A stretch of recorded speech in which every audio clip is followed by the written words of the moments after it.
Am I the a-hole for dropping off my brother, who, by the way, is basically a bum, a slob, and a mess? I dropped him off at my aunt's house because I was sick of him messing up my home. Then my aunt gets really mad because of this. Guys, stick around to the end of this story. We'll discuss it in the comment section below.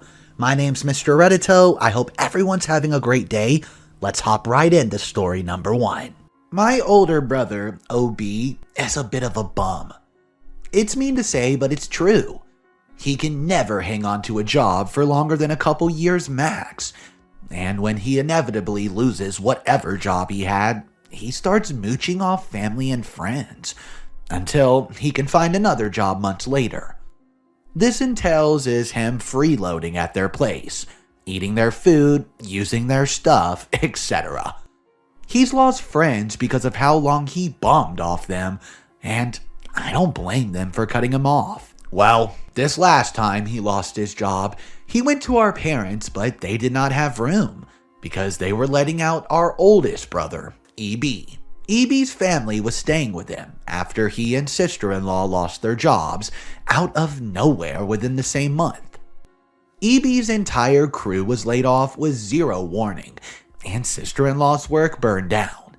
They simply could not afford the home they were renting anymore, so OB was pretty much crapped out of luck.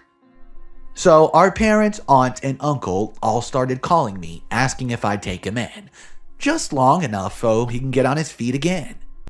I stupidly let myself feel bad for him and said, okay. But he only had a few months to get another job or he was on the street. They all said, of course. And so he came to stay with me.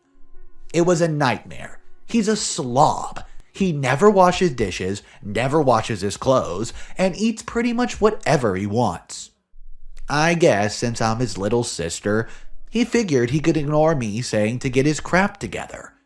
Well, after 6 months, I told him he has to go, and I gave him a couple weeks to find somewhere else to stay. It seems he called our parents and cried about me kicking him out, and they told him he knew he couldn't stay forever, but they also, of course, called my aunt and uncles and told them all about it. And my busybody aunt called me and scolded me for, quote, being cruel to my brother and abandoning family when they need help the most. I let her talk and finally said she was right. Helping family was important, and I'm glad she showed me that. She seemed glad I, quote, understood the right thing to do before hanging up. So I followed her advice and packed my bro up and drove him up to her house. I couldn't take care of him anymore. He was running my bills up, but my aunt made a good point. Family should help each other. So I dropped him off there. She has room since all her kids moved out, and then I left him. But I wasn't even halfway home before I was getting multiple calls from my parents and aunt. Parents were demanding to know why our aunt was blowing up their phones, and aunt was leaving voicemails, shouting at me to come back and get my brother now. I explained to my parents, and they said it was a good idea, since aunt sounded like she wanted to help. But my aunt called me an a-hole and said she did not want my brother there. And when I told her family helps each other, she called me a beep. Last I checked, he's still living with her. Am I the a-hole? Hey guys, Mr. Reddito here. So there was a little edit added to the end of this that answered a lot of questions people were asking in the comment section. It goes as followed. Lots of people have been asking similar questions, so I thought answering them here once would be helpful. Number 1. My brother doesn't work menial jobs. He's not just hopping from one minimum wage to the other. He's working very good paying jobs like electronic repair, automotive maintenance, etc. He's very skilled, but he's so lazy. Number 2. No, my aunt hasn't spoken to me since she called me a beep, then hung up on me. Number 3. My brother has only been with her about 3.5 weeks. He stayed with me for 7 months. And number 4, my brother was upset I was kicking him out initially, but in a better mood when he realized I had another place lined up for him to stay. Not sure how they're doing together since I haven't talked to either since I dropped them off. And number 5, no, my aunt is not married anymore. Her and my uncle got divorced and he lives with his new wife. But I heard from Dad that he thought this was all hilarious. My opinion on this story is pretty strong, not the a-hole. In fact, I think OP went above and beyond the expectations in helping out her brother.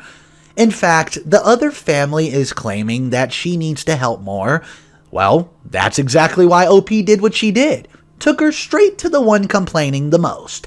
What do you guys think of this story? Do you think OP's the a-hole for basically abandoning her brother at her aunt's door? Or is she not the a-hole and that's exactly what she should have done? I would love to hear your opinion on this one, as I know it goes either one way or the other. Okay guys, story number 2 is coming up, so let's jump right into that. If you're not subscribed to the channel, smash that subscribe button. Here comes story number 2. The company I work for is going through a merger with 2 others. Some people have taken retirement, but other than that, no one has been let go. Locations and departments are changing and people are moving around and being promoted. I'm about to have a new boss. We have a history. I used to work with my new boss's husband. We had a one-night fling and somehow she found out. She divorced him and it was not amicable. I have a child with her ex-husband. The 2 of us share custody, but we're not together and have never been beyond that one time. I was dragged into the divorce proceedings and she went out of her way to humiliate me. She's still angry about it and she took her ex-husband to the cleaners. I asked HR if there was any other job I could take, but they said there's not. They also say my concerns are not valid because my new boss is a professional. I can't afford to be without a job, but I also can't have her as a boss. HR has said their decision's final. They won't give me another job or let me go if I quit. I also can't get unemployment. What should I do? Do you have any advice as to how I can convince HR to change their mind? A little bit of relevant comments from OP. It's been a few years since everything happened. When I was subpoenaed to testify in the divorce, she sent someone to serve me at the hospital just after I've given birth, in front of my family, friends, colleagues, and the staff, while paying the guy extra to loudly and publicly announce I was being served because I knowingly had a baby with a married man. At that point, I had not told anyone yet that he was the father, or that he was married. I had to answer questions about the fling in court, and once it's settled, she posted my answers on social media. I'm not in a long-term relationship with her ex-husband and never have been, but we share custody no problem. We've always been amicable. He went bankrupt as a result of the divorce. She went to court to make sure he did not get out of the settlement. She successfully fought to have his wages garnished instead of accepting the payment plan he offered. Even though the payment plan would have gotten her more money in the long run. It's been rough for him and she hasn't let up on either one of us. They shared a car and she got it in the divorce.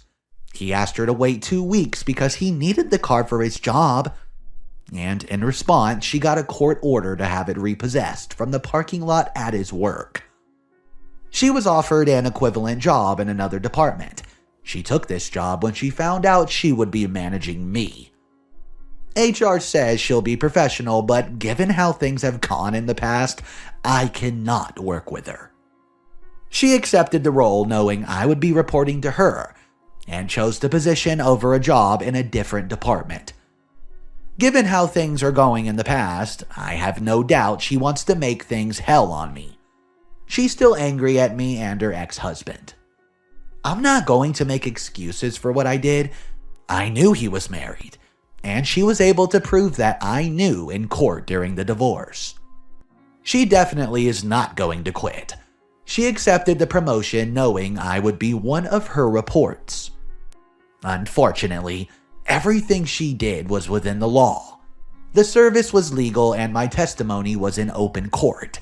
There's no law against repeating it, and it doesn't meet the legal test for harassment. We tried. The father of my child is much worse off than me right now, though. I would help him if I could, but I am in no position to. And since we share custody and visitation equally, there's no child support paid by either one of us to the other.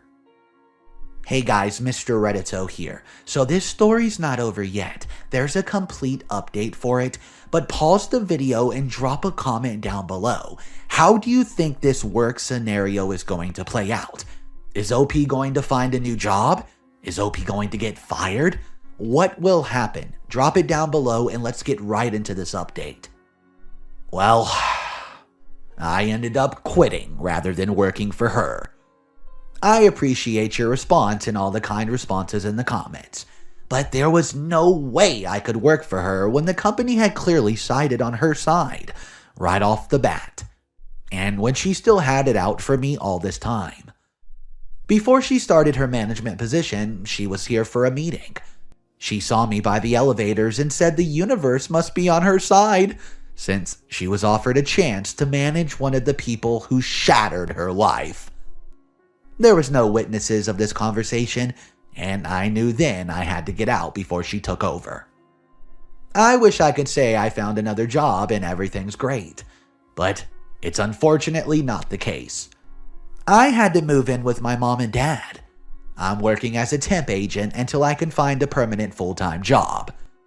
I did have an interview, but the hiring manager said, "Saw red flags," when I was unable to provide a current reference from either job. And only one single reference for 12 years of work in the form of my now former retired manager. They ultimately decided to go with another candidate. Another company I applied at, quote, decided not to move forward with my candidacy after they called both of the companies I worked in the past, even though I didn't have any references from either one. I don't know what they were told, but I imagine it cannot be good, as I have no friends at either place and did not leave on good terms. The father of my child is also working temporary jobs. He's had a tough time finding work since his divorce. He's also living with his mom and dad. Neither of us have a car, I can't afford it, and his ex-wife got his in the divorce. So we rely on public transportation and our parents. Things have always been amicable between us. We've always shared custody with no child support because of the equal time. But for now, our child stays with whichever one of our parents or relatives are available for childcare. And we try to help each other financially as much as possible, so our child's not affected. He's still dealing with the fallout from his bankruptcy and his ex-wife having his wages garnished instead of accepting a payment plan. Both of us are focused on getting back on our feet and giving our child a stable life. I'm so thankful we've been a family who helps whenever they can. Even though things aren't great at the moment, I still want to thank you for all your responses and your perspective you provided, and all the people in the comments who were kind and supportive. I go back and reread them whenever I'm having a bad day. Okay guys, Mr. Reddito here. There's still relevant comment from OP that was found and one small final update. So, let me know if you thought that was going to happen. I honestly thought she was going to stay at the job and maybe fight the boss's position, but nope, she said, "I'm not dealing with this," and she got out of there. Let's see what's up in the final update. Because of the fallout from what happened, I did not leave on good terms. His wife outed us and clients thought we were getting together on paid time. We couldn't prove we were not, and clients left. People lost work and the management locked things down and enforced stricter rules. That was my first job. His wife poisoned things for me at my second job. There was more fallout also, but I don't want to get into it here because it won't change anything. He wasn't my manager, he was my coworker, and we were both 26 when it happened. Final update. I have a regular, non-seasonal, full-time job now, and so has the father of my child. It's a retail job which only pays minimum wage right now, but it is better than nothing. My main hope is to get some good references from this since I only have one at the moment. Having left both previous jobs I've had because of what happened and all the rumors and things I mentioned, I've gotten over the fact I will never work in that field again, and I'm over it. I'm extremely thankful both the father of my child and myself have a good support system. Parents who took us back in and help with our child, along with siblings and other extended family. Our child has a stable life because of them. His ex, who has been my boss, won a big award for a project she led earlier this year, and has been promoted as far as I've heard. I haven't had any contact from her since I left that job. She hasn't crossed my path at all. This story was so sticky. Guys, I would be so upset if I was in a great job and then all of a sudden who strolls in? This new manager who I have history with. Let me know how you guys would have handled this. I honestly think OP made the best decision because she got out of there before this manager can hatch out her plan of basically revenge. Let me know what you think, or if you've ever been in a similar work situation, drop your story down below. I now have one more story for you guys, and let me tell you, this one's juicy. Smash that like button, here comes today's final story. My husband and I are in a disagreement, in desperate need for a different opinion. Good afternoon. For context, I am 34, my husband's 37. He has a brother, Brad, who's 25. Brad dated Kelsey, 24, for 10 years. They began dating when they were freshmen in high school. Their first date was actually my wedding. They were engaged for 2 years before Kelsey found out that Brad had cheated on her multiple times the year before, and was still in contact and sending lewd texts to the woman he cheated on her with. This all came out about 4 weeks ago. The entire family was devastated and furious with Brad, who told Kelsey she could have the apartment, and moved in with a friend over an hour and a half away. I think he just wanted to be far away from everything. It was weird because Kelsey was a part of the family for so long. It was hard to just turn that off. And obviously we didn't. She's going through a really traumatic time and needs our support. Even so, I think it does reach a point where the family has to separate from her, since the only connecting thing was Kelsey and Brad's relationship is now gone. My husband, however, seems to think that since he's regarded Kelsey as a little sister for so long, she should be treated as such. I come home multiple times a week to her at the house.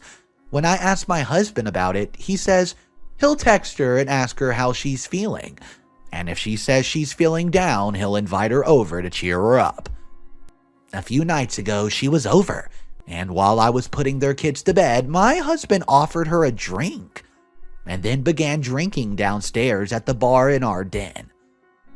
I had a medical procedure the next morning. Nothing that was a big deal, but something I was supposed to be up and early for. I didn't need my husband to come with me or anything, but I mentioned that I would have liked it if he did. He ended up offering the guest room to Kelsey, who was up and out early and then slept in until an hour after I've come home. He has a TikTok and just follows her only. The only thing I thought he did that I thought was overstepped, and what prompted me to have a conversation with him, is that the family's going on a 2-week vacation to Belize. The house is owned by my in-laws, so we go there often, and Kelsey has come many times. My husband invited her to come to the trip as well, which I think is odd since she's no longer dating Brad, who isn't even coming on the vacation either. When I had the conversation with my husband about how I thought he was crossing some boundaries with Kelsey, he got so defensive and said I was being heartless for wanting to just write Kelsey off. I tried to explain to him I wasn't trying to write her off, but since she's no longer having ties to the family, why would she come? If she began dating someone tomorrow, would we let her be here with her new partner? My husband and I have two very opposing standpoints here, and I'm trying to come up with a way to compromise. Alright guys, so there is an update for this. However, I would like to know your opinion on this one. I don't know where this story's about to go. I could see it going so many ways. Drop down below what you think is about to happen with Kelsey and the family. Here's the update. I'm going to make this short, and updating this because of all the messages I got asking for one. Like I stated many times in my last post, I thought Kelsey was a lovely girl, and I did not want to completely cut her off, just establish appropriate boundaries. My mother-in-law found out my husband invited Kelsey. Normally, this wouldn't be an issue since the house is large enough to accommodate several more people. And to be fair, this would not be the first time someone invited someone on behalf of the family. But the issue was my mother-in-law had been speaking to Brad, my brother-in-law, and trying to convince him to come, and he eventually caved and said yeah, he'd come. So my mother flat out said Kelsey cannot come. Why would she even want to? It would be weird for her and Brad. So my husband came home and told me all this, and then tells me conveniently he's going to have to come to Belize a week later because of work. He'd meet me and the kids there. I'm not going to get into details because it got really personal, but it wasn't hard to find out it was a lie. He was planning on hanging out with Kelsey those days. This lie was the last straw, so I asked to see his phone. I looked through all of his messages on social and found a number of flirty texts with Kelsey, as well as some photos that weren't nudes or anything, but definitely suggestive. He said he had not realized how quickly things got out of hand, and that he never would have physically cheated. I don't believe that he hasn't already. I'm not really one for second chances, so I can't see this going much further. Although, I'm not making any permanent rash decisions until I've had time to clear my head and get everything in order. I'm not going to lie, my red flag alert was going off in my head the whole time reading this story. Red flag alert, all because of OP's husband. I thought he was up to something, and sure enough, he was sending lewd messages. I came across one specific comment that said this: "Yikes. This family must be so embarrassed that one brother cheated, then older brother almost cheated with the said cheated on fiance, who was like a little sister to him growing up. Ew." Okay guys, let me hear your opinions on this one as it was super dramatic. That's all the stories I have for you today. By the way guys, if you don't know about the second channel and you're not a huge fan of the animation and you would just like the simple text, I do have another channel called Mr. Reddito Stories, which also has daily stories of some dramatic stuff. Okay, you can catch that link in the description below. I hope everyone has an amazing day. Mr. Reddito will see you tomorrow.